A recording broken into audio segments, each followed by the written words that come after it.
What's up everyone? Penguin with a quick video here. Today we're going to be looking at the WellPro Gas Blowback AK-12 Generation 3. We're going to be going just over first impressions, so this is nothing in regards to how the gun fielded or anything like that. I have not yet fielded this gun. I have not bought extra magazines for this gun, so we're just going to go over everything that I've seen so far from the WellPro AK-12. Now, I want to preface by saying that this is the first AK-12 that I have purchased in Airsoft. This is the first of its kind that I have in my collection, and also this is the first WellPro gun that I have in my collection. Now, I want to start off with saying that the externals are done actually pretty well. The externals on the gun seem to be pretty rigid, or rigid enough to where it's definitely not going to be something that you might milsim with, but it definitely is not like as if it's going to break under no stress, like the wind could break it or something. Unlike, for example, the WellPro polymer receiver AEG AK-12, but that's besides the point. So with this particular AK-12, I also want to go ahead and start off with a pretty big disclaimer that the magazines are not, they're not that good. And I'll go ahead and explain by taking out the magazine here. So the mags, as you can see, are basically a very cheap casting metal where the entire magazine's body is made of metal, so it's not like, for example, the GHK magazines where they'll have a shell that the gas tube and the BB feed tube is basically put into. Instead, it's basically just this fully metal magazine, exactly like the Tokyo Marui magazines on the 7.62 AKM, which, by the way, are not compatible. I don't know if this is your first video of someone saying that, but I did test myself. Jaeger Precision, I think, also tested it himself. The TM AKM mags are not compatible with this gun, so you cannot turn it into a AK-15. Anyway, now already you can probably see the big glaring issue is that the magazines, of course, are rubbing up against steel. That's the reason why you see a lot of these scratches from where the magazine would insert into the gun. This is not avoidable. This is unfortunately something that you will have to be dealing with. Again, since the way that the receiver is made, it's not, there is no plastic or polymer surface on the inside of the magwell to essentially prevent the magazines from scratching or have a smoother entry into the gun. You can see here that, I don't know if you can see, but the dimples, the receiver dimples, which are typical on stamped receiver AKs, those dimples are actually there. They're not just for show like on the TM AKM, so that also contributes to that scratching. Another problem with the mag is the sealing. Out of the box, the sealing was pretty bad. In fact, actually, it leaked out of the box. So it's nothing to do with performance. The performance of the magazines seemed to be pretty okay from what I was able to test with both propane and I think 150 PSI Swiss gas without any oil in it. So the fill valve, do be prepared to mod the fill valve. I think the fill valve thread size is like M6 from what I have tested with just a screw laying around. It may be M6, M7, I don't know, but it definitely is the Taiwan Western fill valve specification and not the Tokyo Marui fill valve specification that the actual TM AKM and MWS mags use. So you do need to replace that.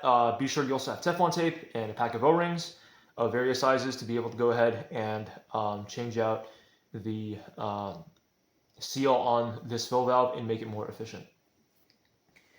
Aside from that, I think the only other change that this magazine does to the AKM system is simply that it adds a gasket that is a little bit taller, so it has better feeding, although I'm not sure about that. The gasket should be the exact same specification as the TM AKM magazine. which if you remember seeing that Ollie Talks Airsoft video, rest in peace. He does say that the TM AKM magazines actually do share their magazine shape with the high kappa magazine gaskets, which should fit. The only problem is just the little cross pin that actually helps the gasket stay in place. But it should fit if you try hard enough, and works actually. The way that I have it set up is not 100% kosher because of the optic. The 1P87 has largely been abandoned. But speaking more about the gun itself, speaking of the optic, what it's mounted on, the dust cover does in fact like to wobble. I think a lot of the AEG AK-12s definitely don't have that problem, largely because they're not dealing with a system that requires the bolt to actually, reciprocate. So this feels like as if it's going to be pot metal instead of steel. It looks like as if that if you were using lighter optics, like for example the Zenico Visor 1 clone done by Novus Precision or the Holosun 403B, that it should not be a problem for this dust cover. But what I will say is that if you are trying to work a 1P87 onto the Pro AK-12, that just be careful. It might have a little more leverage over the dust cover to make it wobble a bit. The MOA difference, of course, may not matter because remember, this is just an airsoft gun. It's not actually firing 5.45. It may not matter, but that is a complaint that I do legitimately have.